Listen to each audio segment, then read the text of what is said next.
Welcome to Freedom to Learn, the podcast that champions choice in education, defends parental rights, and exposes the harm caused by school unions. I'm Jenny Gentles, Director of Education Freedom and Parental Rights at DFI, the Defense of Freedom Institute in Washington, D.C. Welcome to Freedom to Learn and happy National Charter Schools Week. I'm thrilled to be talking with Starlee Coleman, who is the president and CEO of the National Alliance for Public Charter Schools. Starlee's 25-year career of transforming education, freedom, policy ideas into law includes leading the Texas Public Charter Schools Association and co-founding School Forward, LLC. In this episode, we cover a lot of ground. We talk about charter school growth. There are 8,000 charter campuses serving 4 million students across the country. We discuss regulatory threats to the sector, securing bipartisan wins, the rise of classical charters, rural charter school growth, and of course, the big St. Isidore Supreme Court case. Charter schools face numerous obstacles, but Starlee is clearly ready to overcome them. Starlee Coleman, welcome to Freedom to Learn. Thank you so much. It's so nice to talk to you.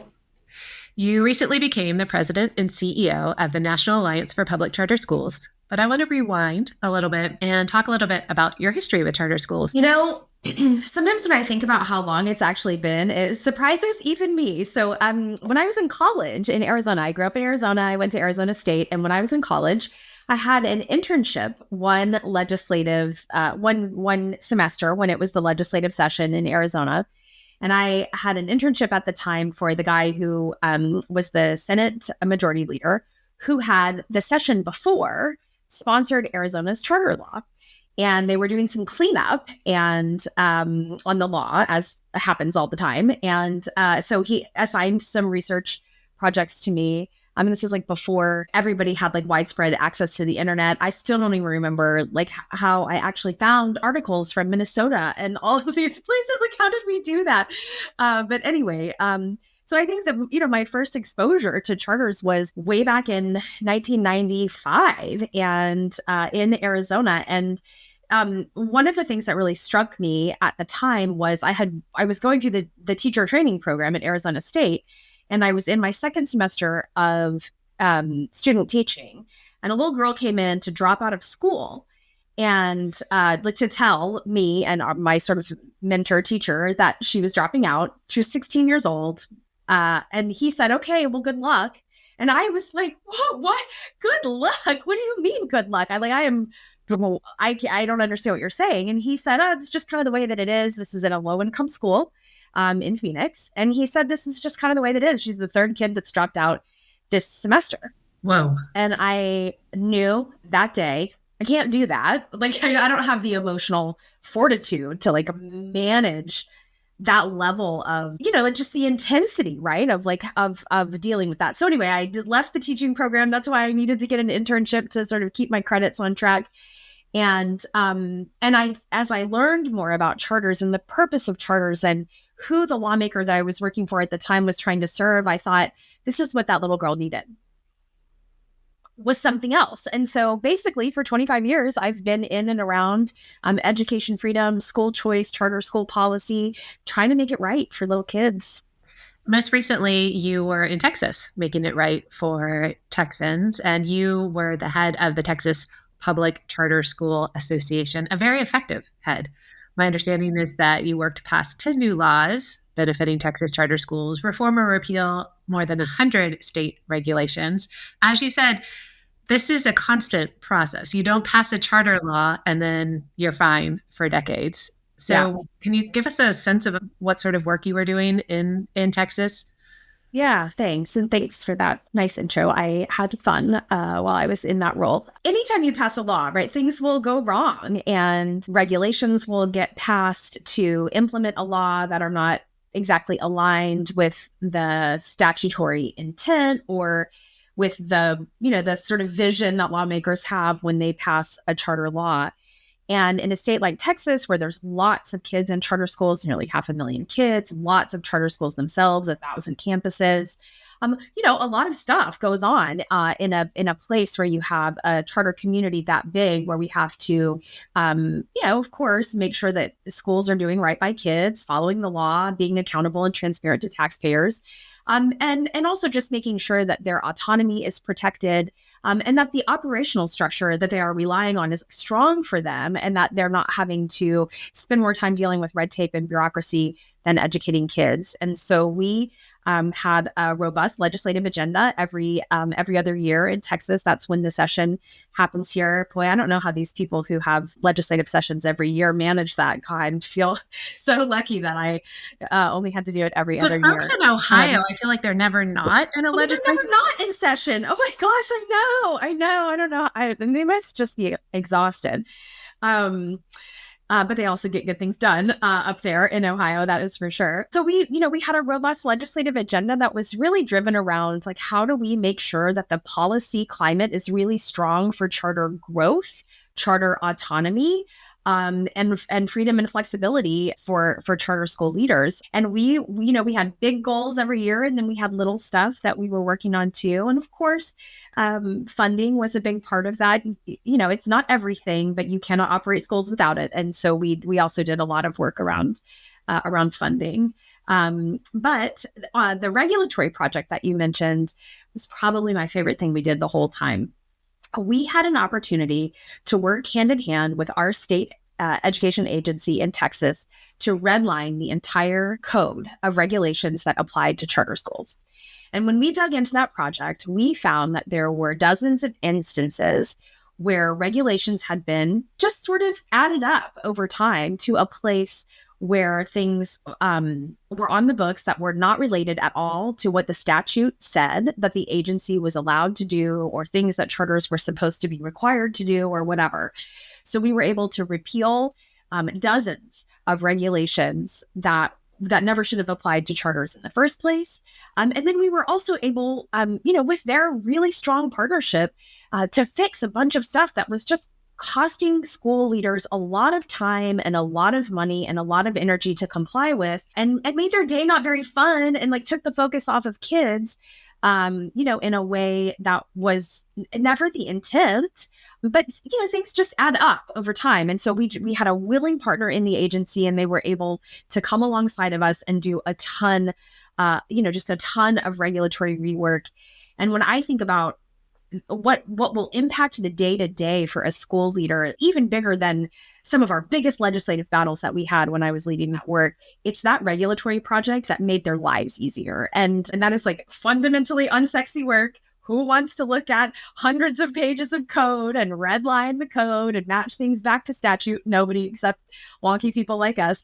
But it was wonderful, and our schools really appreciated it. And I think ultimately that has become a model for some work that a number of charter school associations around the country are doing to help push back on the sort of regulatory creep that happens for schools.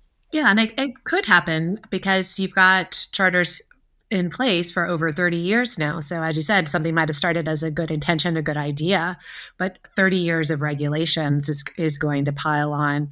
So Starlee, you're still in Texas now, I understand, and you have a daughter who's taking advantage of the charter school world. Is that correct?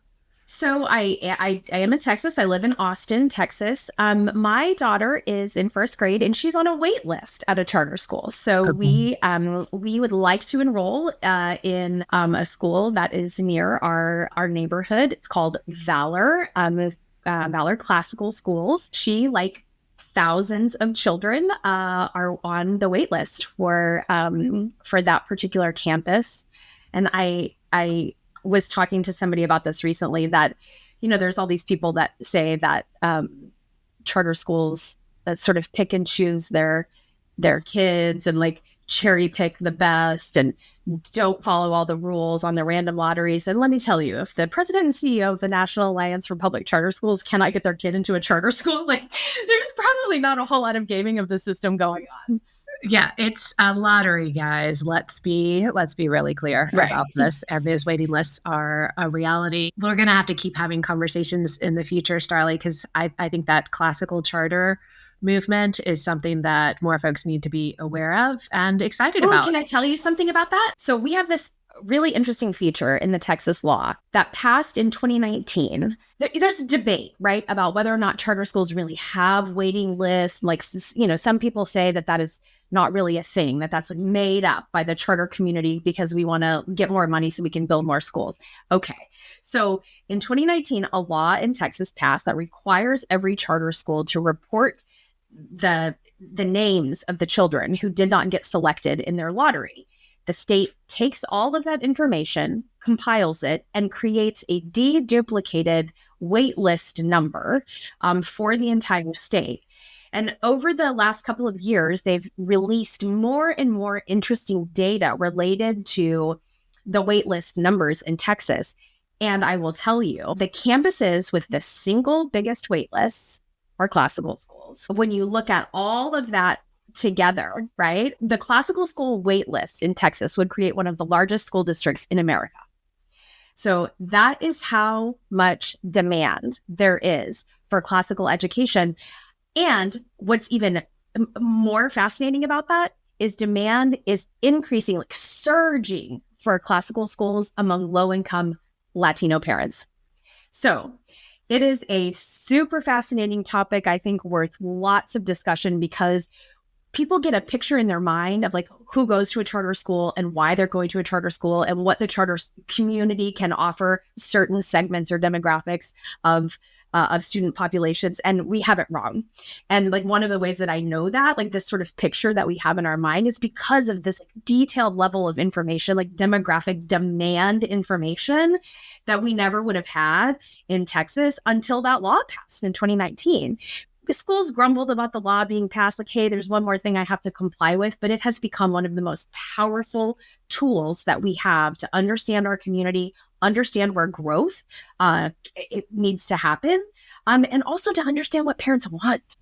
I am so excited to hear about all the things that you've done in Texas, and so envious. As I regularly complain on the podcast, we have 5 charters in Virginia, and you're talking about 1,000 campuses and a thriving culture of classical charter schools. And I'd love to see that in Virginia. You are now heading up the National Alliance for Public Charter Schools. One of your board members, our friend Darrell Bradford, who's also president of 50CAN, when you came on board, he said, Starlee can play all the roles the job requires: champion, campaign manager, spokesperson, mythbuster, fundraiser, fighter for excellence, and coalition builder. And that is such a Darrell quote and such a statement that reflects the incredible strengths that you bring to this, but also the demands of this role. There's only so many hours in the day.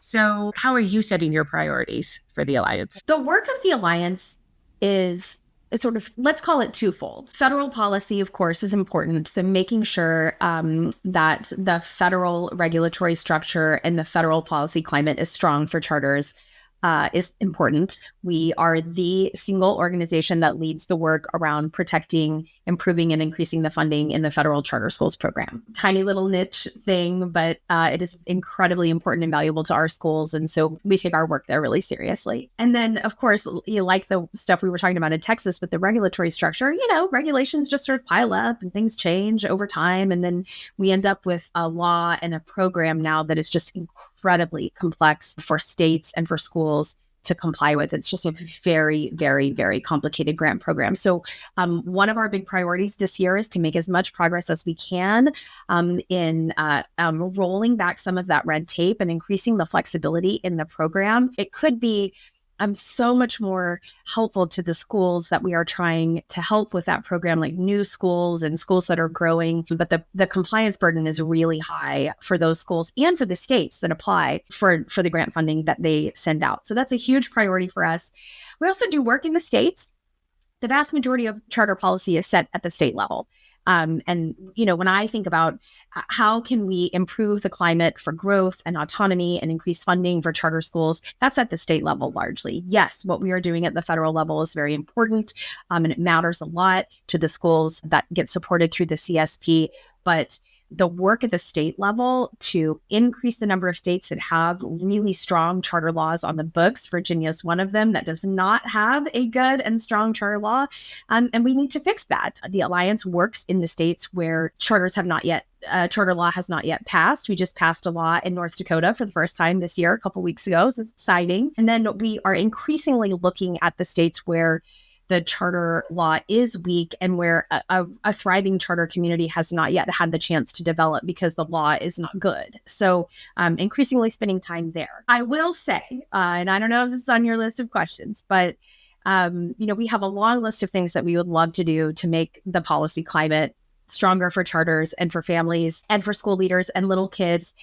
And we are also dealing with the potential implications of a Supreme Court case that could really change the way that that charters are funded and the way that our legal and operational structure looks in all 47 states that have passed charter laws. That's the St. Isidore case. That would be the first time that the Supreme Court has ever heard a charter school case. And the question is whether or not charter schools can be explicitly religious. So the implications of that decision, should the Supreme Court decide that charter schools can be religious and that states must allow that, would be really significant for us and will require an incredible amount of resource redirection from what we are working on today to changing laws to comply with the Supreme Court decision. Well, I want to dig in further on what's going on with federal policy and possibly with that Supreme Court case. But let's talk a little bit about what you're seeing with charter enrollment, charter growth, charter law trends. You just shared some good news from this year's state legislative sessions. And so 47 states plus DC, Puerto Rico, and Guam have all adopted charter laws. So we are, cranking through the remaining states one by one. Made really, really significant progress this year in Wyoming, lifting a cap there. Similar progress made in Montana, making lots of progress the last couple of years in Iowa, in West Virginia, and in some of the southern states that have had small sectors, but where there's a lot of demand. And when you're saying progress, is that always lifting the cap on the number of charter schools? Sometimes it's lifting the cap. Sometimes the cap issue is really an issue in the more rural states, right? Where you can imagine the battle is not necessarily about the sort of philosophical of school choice, but about the impact to rural school districts and the employee base that represents in many cases. So in a lot of the more rural states, when a charter law is passed, the sort of compromise that happens in order to get the law on the books in the first place is to cap the number of schools. So we were in a situation in Wyoming where I believe the initial cap was 7 schools. And, that's great, but not enough. And so, there's never going to be 1,000 charter school campuses in Wyoming, right? There's not enough kids, but there's going to be more than 7, right? So we need to create room for the charter community to respond to the demand that they have. And I will say too, one of the things that is interesting about rural growth of charters is that we're seeing in places like Wyoming that the charter law is actually keeping schools open in some communities where the student population has gotten really small and the community or the school district has needed to close a school. And then, a group of parents and others come in and say, no, we'll keep the school open as a charter. So it's actually being used in that way in some rural communities, which is really fascinating. And the opposite of what people fear. So here's sort of big picture snapshot headline on charter growth and enrollment. 4 million kids almost around the country in charter schools, more than ever. We are seeing charter growth in every single state except one. And that one state is Illinois, and it's down a little bit, but they're losing students, sort of across the board. But, I think one of the things that I hear is that, charter growth has really stalled out. No, it hasn't. It really has not. Charter growth continues to be very strong in all parts of the country. It is particularly strong right now in rural states. So, Starlee, to push back on that, you do have a state like Massachusetts that's really trying to do its best to stall charter growth and not approve new charters. So when people say charter growth has stalled, are they referring to the number of schools or the number of students, or they're just looking at the states that they're concerned about? I think what happens for people, first of all, you don't hear, no one ever says in Texas, charter growth has stalled. No one ever says that, right? So it's like I think maybe a blue state or DC idea that in some places, because the politics for charter growth is really hard, that there's this sort of sensation that what is happening in those places is the same as what is happening around the country, and it's not. But it's not even true in all blue states. I would say, like in New Mexico, for example. People don't know this. 20% of the students in Albuquerque go to school at a charter school. Yeah, I mean, who would know that, right? Who would know? Thriving charter community in the blue state of New Mexico, and growing like crazy. So lots of demand. Their schools are terrific and outperforming their districts like pretty much across the board. Yes, there are pockets where growth is slowing, where the political pressure on charter growth is really hard, and it is hard to get new charters approved. But even in Massachusetts right now, we're seeing those schools eke out enrollment growth every year under the cap that they're living in. I heard 4 million kids and how many schools? 8,000 charter school campuses around the country now.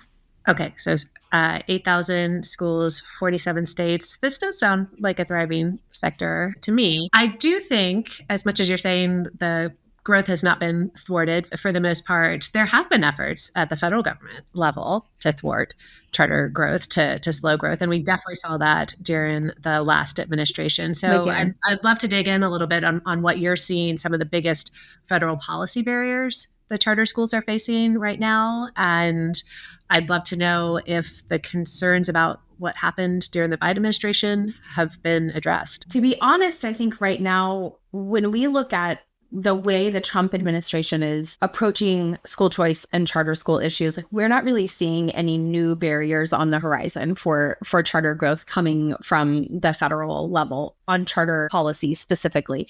That doesn't mean, of course, that charters are not impacted by some of the other changes that could come, changes to Title I funding or whatever. Like these are serious and significant, potential changes for the charter community. Well, Title I funding set by the appropriators, not by. That's right. So thinking just broadly at the federal level, but we are incredibly heartened by a couple of things that have come from the administration specifically. Number one, in the president's budget request, there was an increase for the first time in 5 years for the federal charter schools program. That's amazing. We're super excited. Can we say a second thing on that? Yeah. You all weren't folded into a block grant proposal as well, which is something that has happened with charter schools before, right? So That's another victory. I certainly think so. When many other programs are being proposed to be block granted, I think keeping the CSP intact is a sign of the value that this administration places on school choice and charter schools as part of that. The January executive order directing various departments to find ways to increase opportunity for students to be in a school of choice, including in charters. That was incredibly encouraging. As the changes have been made to personnel at the Department of Education, the charter schools program office was completely spared of cuts. Don't know how that happened. It's like a magical miracle, but we'll take it.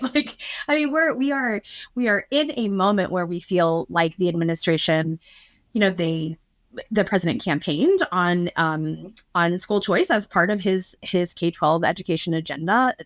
I joke all the time that charters are like the OG school choice, and so like we feel like we are very much part of the school choice community, and we are encouraged by all of the things that we are seeing in terms of charter school policy. You said that one of your favorite activities in Texas was talking about regulations, addressing regulations. There were concerns around the administration of the CSP and regulations around the charter school program, CSP. So have those been fully addressed?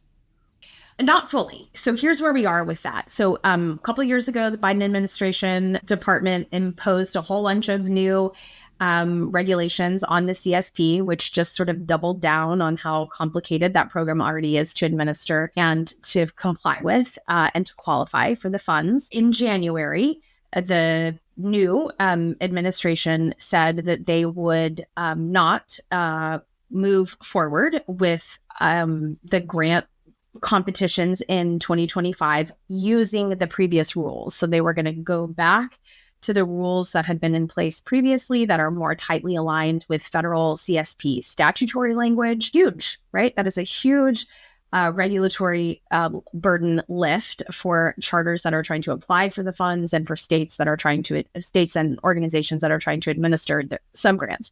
So that is a huge win. We have to complete the process, right? The way the federal government works and the way that the regulatory structure works, you have to finish the whole series of steps when you want to come up with some new regulations. So we appreciate the rolling back, and now we need the new regulations to be put in place.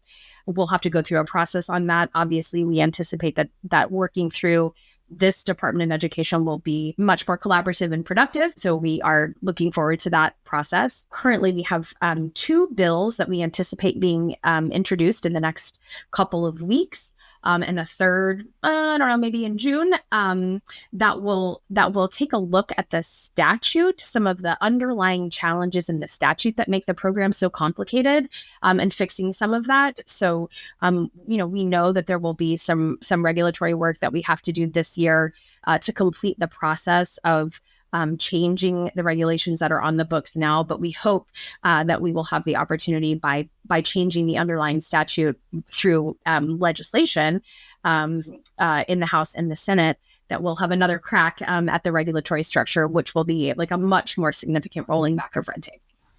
Who are your big allies on Capitol Hill these days? I would say that on the Senate side, Chairman Cassidy, John Cornyn, Cory Booker, Senator Bennett continue to be some of our biggest allies and champions. I'm hearing a bipartisan list there. That's encouraging.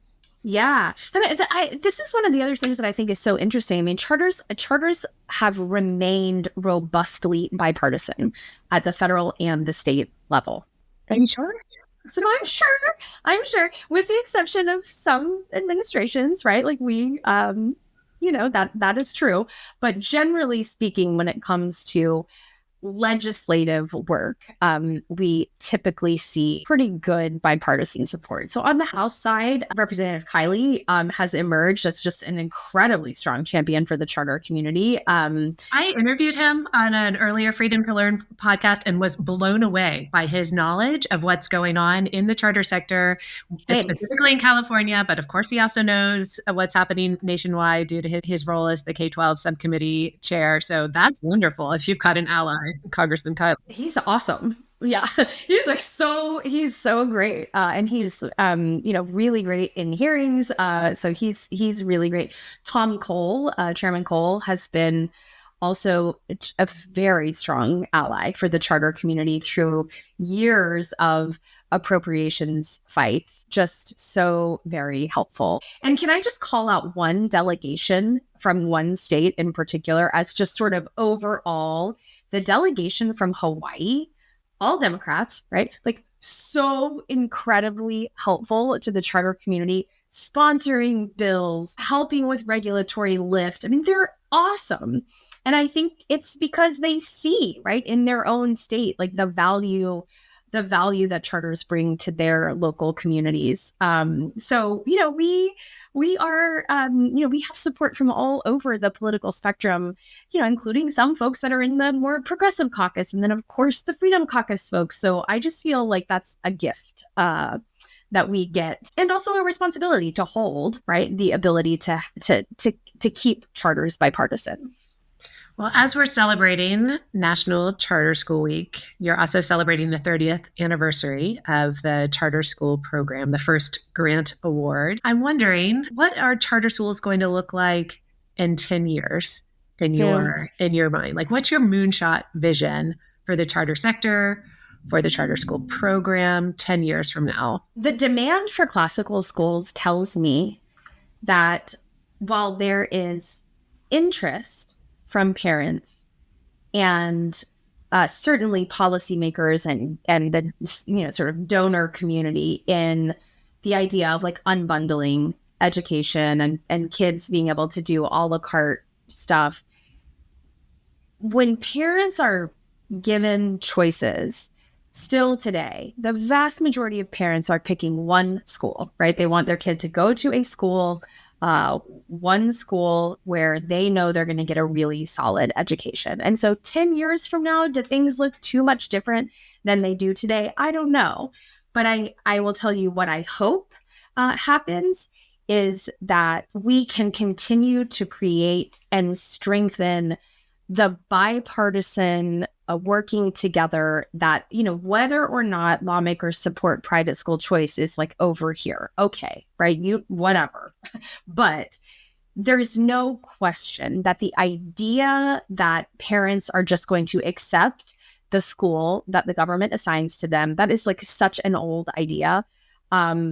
That is not the way parents think about this anymore. And we need more lawmakers, Republicans and Democrats, to work together to figure out how do we make the entire system of public schools available to all kids. So whether or not that's, more charters, more types of charters, more models, but also things like eliminating enrollment boundaries, making school choice available more widely within a district system. Like these are things that parents support, that parents want. There are questions about how these kinds of things work. Like, what do you do with property taxes? And what do you do with this? Like, these are fixable problems. And what I would love for lawmakers to see is to double down on the idea that there should not be any boundaries for children, that they should be able to go to the public school that meets their needs and that their parents think is best for them, whether that's a classical charter school or the district school down the street. It doesn't matter, right? That there should just be like complete freedom to move around inside the system of public schools. Whether or not private school choice programs come online, like, that's a state decision, right? And will be made state by state. It's increasingly happening, obviously, with Texas. The dominoes are falling. How many red states are left without a private school choice program? Not very many.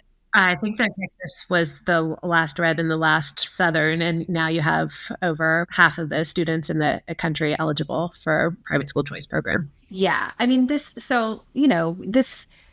yeah, I know there's debate about that, but it's happening. Right. And so like, how do we create a regulatory structure that supports parents in the choices that they are making, right, for their kids, and making sure that schools are accountable for results academically for kids is really important. So I hope, there's all these rumors, right, about are a bunch of states going to ask for waivers from all of the accountability stuff. I sure hope not. And I hope that the federal government doesn't say yes to a bunch of accountability requests from the states. The schools need to be held accountable for making sure kids can read and write. It's an interesting time for rumors. I don't know where these things originate from. I know. Yeah. Or how seriously to take them. Before we wrap up, I would be remiss if I didn't acknowledge that we both testified before a House Appropriations Subcommittee, the one that handles education funding. And you and charters came out the bipartisan winner by far. Yeah. The other witnesses kind of got into it with the members. Were you surprised? No, I wasn't surprised. I think the dynamic is the same at the state level too. Whenever a private school choice program or like a significant push or a real push for private school choice is happening in a state, charters are like looking real good, right, to everybody who is not on team private school choice. So I wasn't surprised by the dynamic. And also, obviously, this, right? Like what lawmakers say from the dais in a hearing, it can be very different than what happens when they need to push a button to vote for a bill. So, Right. Yeah. It remains to be seen as to what level of funding that the bipartisan support will prove to be when it comes to determining charter school program funding levels. Fingers crossed that it reflects that hearing, because everybody loved you. What is the big charter school myth that you'd love to just put an end to? I think the thing that drives me the craziest about charters is probably this idea that we don't take all kids, that we're cherry picking kids. I literally do not understand where this where this comes from. I mean, I know where it comes from, but I don't understand how that myth ever got any legs. I was talking to this school leader in Texas about it one day, and he said, if I'm cherry picking kids, I am doing a damn bad job, because like the kids that come to his school are kids that are multiple grade levels behind, have dropped out of school, and he's trying to get them back in the building. Kids that have been in the juvenile justice system, young girls that already have babies of their own. I mean, these are not the kids that, the fancy suburban schools are chasing after because they're going to goose their ACT scores, right? These are tough kids with real problems coming in the doors. And the idea that charter schools are not, following the rules about, blind lotteries. My kid is on a waiting list. Like, all of this stuff just makes me insane. Like, how do people not know 30 years on what the truth is? And, in some cases it's intentional, willful ignorance, right? And then in other cases, maybe it's just genuine confusion. But that is one of the myths that just makes me nuts. I certainly understand that. How can people follow you, follow your work, keep up with what the Alliance is up to? Yeah, so we're on all the social channels at Public Charters, and that's where people can find us. We will be having lots of celebratory content during National Charter Schools Week to celebrate the success of our schools around the country, and to thank lawmakers with, real, genuine gratitude for the support that they've shown the charter community through the CSP. Well, Starlee Coleman, happy National Charter School Week, and thank you for your commitment to education freedom, and thank you for joining Freedom to Learn. Thank you, Jenny. Freedom to Learn is a production of the Defense of Freedom Institute. You can learn more about DFI at dfipolicy.org. If you have feedback or suggestions for future podcasts, please reach out to us at podcast@dfipolicy.org. If you enjoyed today's episode, please subscribe and leave a rating and review wherever you listen to your favorite podcasts.